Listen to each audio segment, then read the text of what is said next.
নমস্কার বন্ধুরা, আশা করি সবাই ভালোই আছেন। তো আজকে আমি আপনাদের জন্য ডিব্রুগড় 2025 মূর্তি মানে দুর্গা মূর্তি তুলে ধরছি। আর মূর্তির কাজ অনেকদিন আগেই শুরু হয়েছিল, আমার সেভাবে ভিডিও করা হয়নি। তো যাই হোক, এই পর্যায়ে এখন বিশ্বকর্মা পুজো মিটে গেলে দুর্গা পুজোগুলো রং টং করে রেডি হবে আস্তে আস্তে, কারণ সময় খুব কমে গেছে। আজকে সেপ্টেম্বর মাসের 16 তারিখ হয়ে গেল, আর দুর্গা পুজো হচ্ছে 28 তারিখ থেকে শুরু।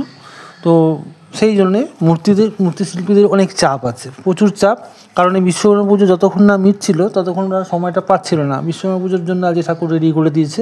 এইবার এরা দুর্গা মূর্তিগুলো রং করে একদম সাজসজ্জা কমপ্লিট করবে। আমি ধাপে ধাপে সেগুলো অবশ্যই তুলে ধরার চেষ্টা করব।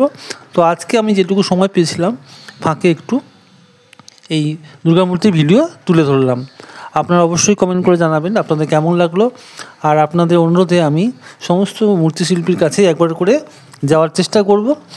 আর বিভিন্ন জায়গায় তারা ব্যস্ত থাকার জন্য ভিডিও করতে এখন অনুমতি দিচ্ছে না। তো যখন আমার ভিডিও করার অনুমতি পাবো সেই সমস্ত ভিডিও আমি অবশ্যই তুলে ধরবো। সঙ্গে থাকুন, দেখতে থাকুন।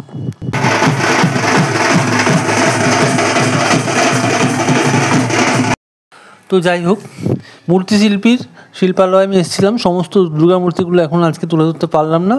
ওই বললাম বিশ্বকর্মা ঠাকুরের জন্য, বিশ্বকর্মা মূর্তির জন্য এখন সমস্ত মূর্তির কাছে যেতে পারছি না।